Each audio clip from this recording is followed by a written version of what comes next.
প্রিয় শিক্ষার্থী বন্ধুরা, আসসালামু আলাইকুম।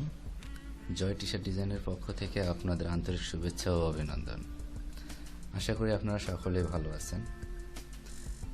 গত বেশ কয়েকটি পর্বে আমি বেশ কিছু আলোচনা করেছিলাম আপনাদের জন্য।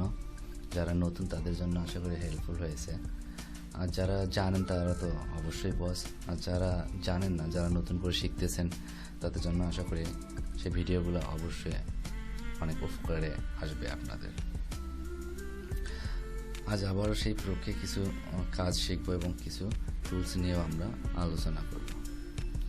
আপনারা জানেন আমি একটার পর একটা খুব সিস্টেমে একটার পর একটা কাজ দেখাচ্ছি এবং কিছু টুলস নিয়ে আলোচনা করতেছি, এবং এর সঙ্গে সঙ্গে আপনারা ছোটোখাটো কিছু ডিজাইনও শিখতেছেন। ঠিক আছে, তো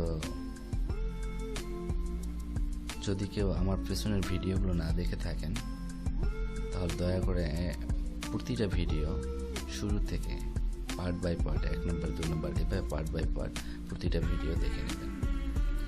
আশা করি আপনাদের উপকারে আসবে। আর একটা কথা, যদি আপনারা আমার চ্যানেলে নতুন হয়ে থাকেন তাহলে অবশ্যই লাইক দেবেন, কমেন্ট করবেন এবং সাবস্ক্রাইব করে বন্ধুদের মাঝে শেয়ার করতে ভুলবেন না।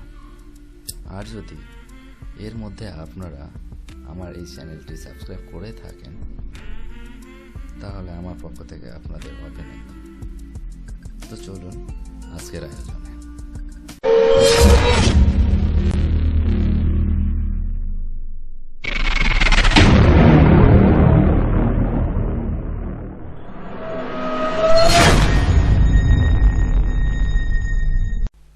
তো বন্ধুরা, গত পর্বে আমরা যে বিষয়গুলো নিয়ে আলোচনা করেছিলাম সেগুলো ছিল এরকম: পেন টুল ছিল, টাইপ টুল ছিল, ক্লিপিং মাস্ক ছিল, এবং আপনাদেরকে মাল্টিপল ক্লিপিং মাস্কিংও সম্বন্ধে আলোচনা করতে চেয়েছিলাম, কিন্তু সময় স্বল্পতার কারণে গত পর্বে আমরা সেগুলো দেখতে পারিনি।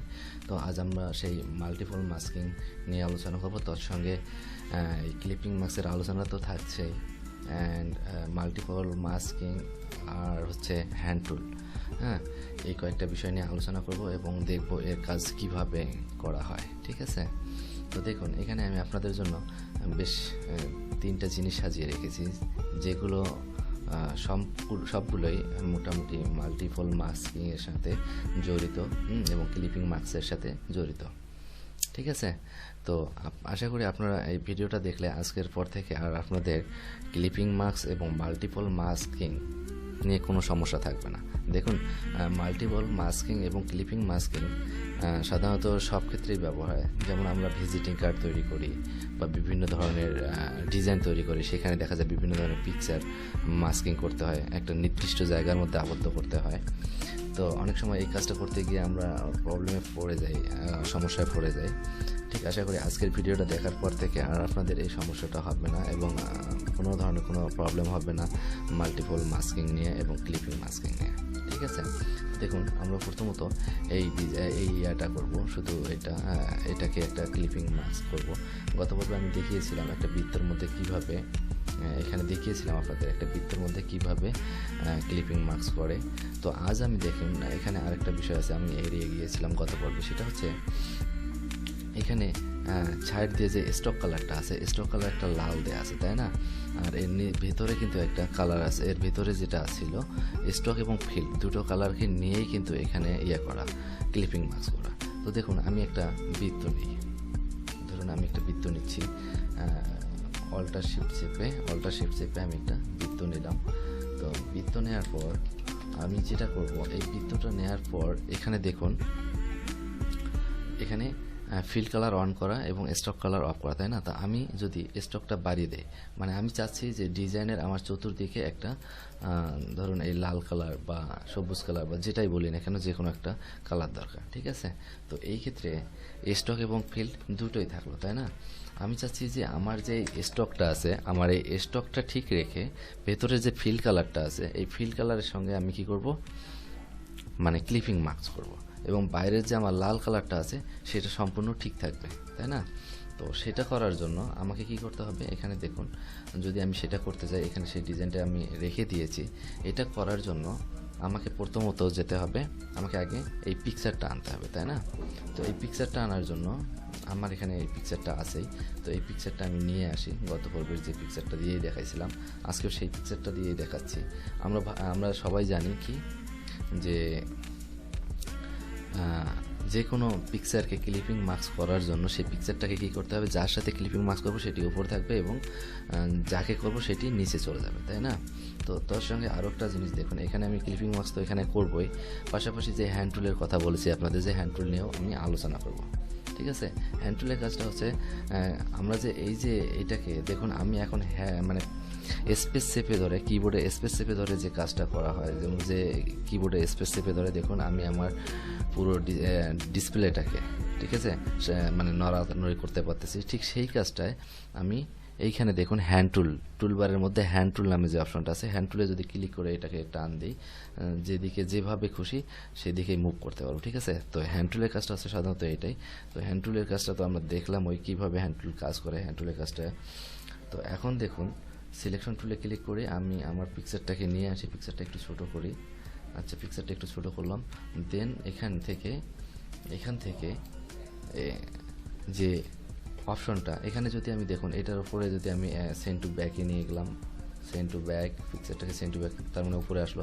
এখন যদি আমি দেখুন ক্লিপিং মার্কস করি, এটার সাথে যদি আমি এটা ক্লিপিং মার্কস করি, দুটাকে সিলেক্ট করলাম, দেন আমি কি করলাম, ক্লিপিং মার্কস করলাম। দেখুন ক্লিপিং মার্কস কিন্তু হয়ে গেছে, তাই না? ক্লিপিং মার্কস হয়ে গেছে, বাট এর বাইরের যে স্টক কালারটা ছিল সেটা কিন্তু আমার নেই। ঠিক আছে, তো সেটা যেহেতু নেই, তো সেটার জন্য আমাকে কি করতে হবে, সেটার জন্য আমাকে প্রথমত এটাকে সিলেক্ট করতে হবে, দেন এখানে অবজেক্ট থেকে এক্সপান্ড করতে হবে। ঠিক আছে, অবজেক্ট থেকে এক্সপান্ড করতে হবে। এক্সপান্ড করার পর এগুলো যা আছে ঠিক থাকবে, এই যে ফিল কালারে ঠিক থাকবে, স্টক কালারে ঠিক থাকবে, দেন ওকেতে ক্লিক করতে হবে। আচ্ছা, ওকেতে ক্লিক করার পর এটাকে সিলেক্ট করে আনগ্রুপ করতে হবে। এখন দেখুন এখানে আমি এক্সপান্ড করে ভেঙে ফেলছি, ঠিক আছে, দুটাকে আমি আলাদা করে ফেলছি।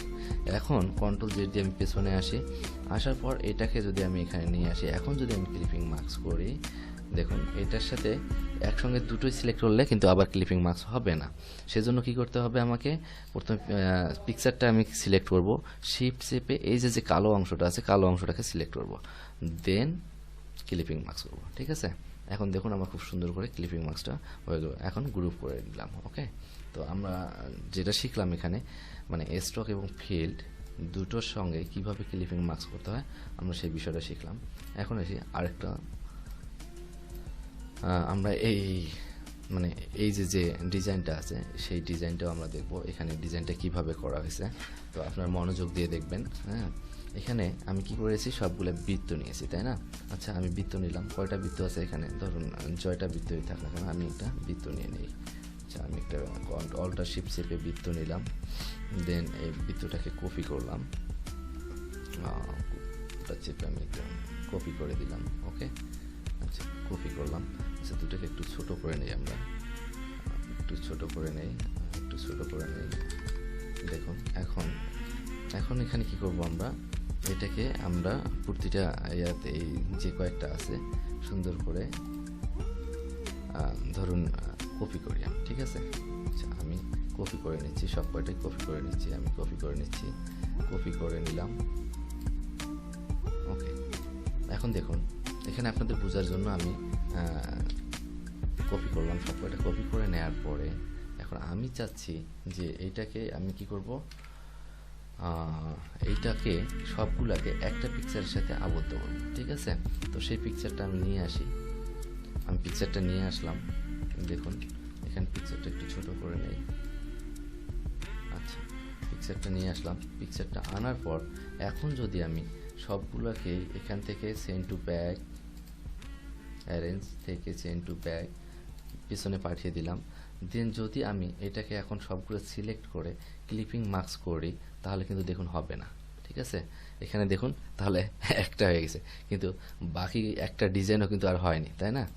তো এটার জন্য আমি কি করতে হবে, দেখুন এটার জন্য আমাকে প্রথমত যেটা করতে হবে, যদি এটা গ্রুপ করে নিয়েও করি তাও কিন্তু হবে না। ঠিক আছে, তো সেই জন্য আমাকে কি করতে হবে, মাল্টিপল মাস্কিংয়ের জন্য সবগুলোকে সিলেক্ট করতে হবে, দেন এখান থেকে এই যে মেক কম্পাউন্ড পাথ আছে, এই মেক কম্পাউন্ড পাথে ক্লিক করতে হবে। ওকে, আচ্ছা, মেক কম্পাউন্ড পাথ করে ফেললাম আমি।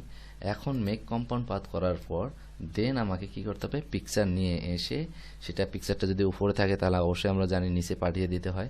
তো আমি নিচে পাঠিয়ে দিলাম। এখন আমি যদি সবগুলোকে সিলেক্ট করে দেন ক্লিপিং মার্কস করি তাহলে কিন্তু আমার ক্লিপিং মার্কসটা হয়ে যাবে। দেখুন এখানে একটা পিকচার সবগুলোর সঙ্গে কিন্তু ক্লিপিং মার্কস হয়ে গেল। ওকে, তারপর আমি কি করেছি, এটাকে যেভাবে করেছি সেটা হচ্ছে এখান থেকে একটা রাউন্ড রেক্ট্যাঙ্গেল নিয়ে ফেলছিলাম। আচ্ছা, রাউন্ড রেক্ট্যাঙ্গেল নিয়ে এটাকে কালারটা ধরুন আইড্রপার দিয়ে, দেখুন আমরা কিন্তু প্রতিটা জিনিসই শিখতেছি। আইড্রপার দিয়ে কালারটা সিলেক্ট করলাম, আবার সিলেক্ট করার পরে এটাকে কি করব, আমি অ্যারেঞ্জ থেকে সেন্ড টু ব্যাক পেছনে পাঠিয়ে দিলাম। এখন দেখুন আমার মাল্টিপল যে মাস্কিংটা সেটা কিন্তু হয়ে গেল। গ্রুপ করলাম, এখন একটু ছোট করে, তাহলে আমরা কিন্তু দুটো জিনিস শিখলাম, সেটা হচ্ছে ক্লিপিং মার্কস এবং মাল্টিপল মাস্কিং। তো আজকের পর থেকে আশা করব আপনাদের আর এই মাল্টিপল মাস্কিং নিয়ে কোনো ধরনের কোনো সমস্যা হওয়ার কথা নয়। এখানে দেখুন আরেকটা জিনিস, এই ডিজাইনটাও সেম। তো আশা করি আপনারা নিজেরাই প্র্যাকটিস করবেন। এখানে যেভাবে করেছি আমি, এখানে কিন্তু খুব ইজিতেই করেছি, তাই না? দেখুন এখানে কিন্তু একটু খুব ইজিতেই করা।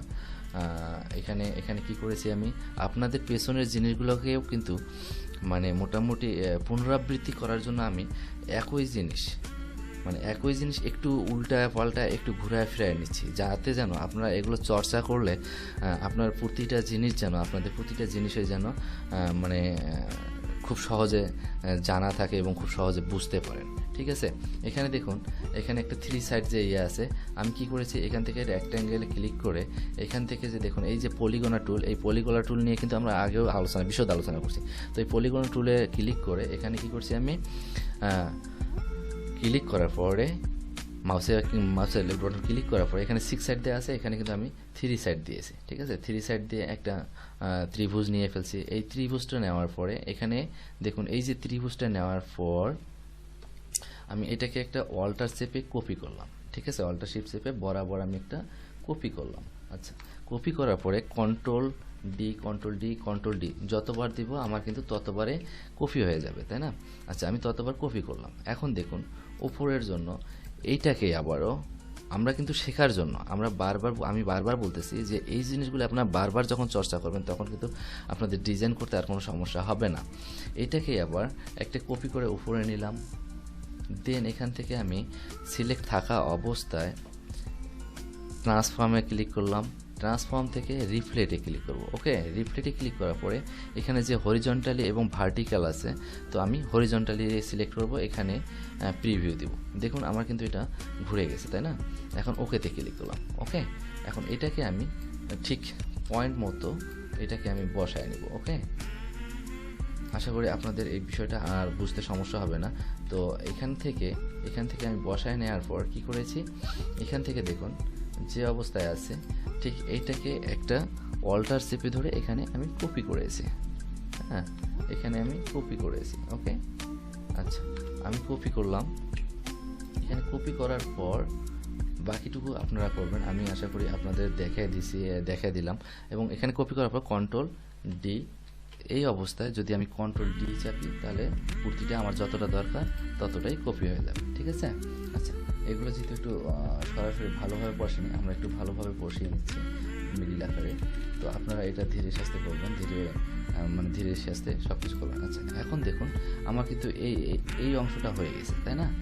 এই অংশটা হয়ে গেছে। এখন যদি আমি এটাকে যদি পুরোটাই গ্রুপ করে নিই, একটা গ্রুপ করার পর অল্টার চেপে ধরে আর একটা পার্ট করি, এখান থেকে সিলেক্ট মাউসের রাইট বাটনে ক্লিক করে তারপর ট্রান্সফর্ম থেকে রিপ্লেটে ক্লিক করলাম। ওকে, রিপ্লেটে ক্লিক করে দেখুন ওকেতে ক্লিক করলাম। ঠিক আছে, এখন দেখুন আমার এটা কিন্তু হয়ে গেছে। ঠিক আছে, তো আপনারা বাকিটা বাড়িতে নিজেরাই এভাবে আরেকটা পার্ট বানাবেন। পার্ট বানিয়ে তারপরে যেভাবে একটা পিকচার, যে কোনো পিকচার, ঠিক আছে, এখানে যে শুধু এ ধরনের পিকচার দিতে হবে তা নয়, এখানে যদি আপনারা চান নিজের যে পিকচার আছে নিজের পিকচারটা দিয়েও কিন্তু একটা এইভাবে ক্লিপিং মার্কস করতে পারেন। তো আশা করি আপনারা বুঝতে পেরেছেন। এভাবে আপনারা নিজেরাই মাল্টিপল মাস্কিং কিভাবে করা হয় না হয় এগুলো সবসময় আপনারা নিজেরা বাসায় সবসময় প্র্যাকটিস করবেন। আশা করি আপনাদের অনেক উপকার আসবে এবং অনেক কিছুই আপনারা শিখতে পারবেন। তো বন্ধুরা, আজ এ পর্যন্ত। ভালো থাকবেন সবাই এবং পরবর্তী ভিডিও দেখার আমন্ত্রণ জানিয়ে আজ এখানেই শেষ করছি। আল্লাহ হাফেজ।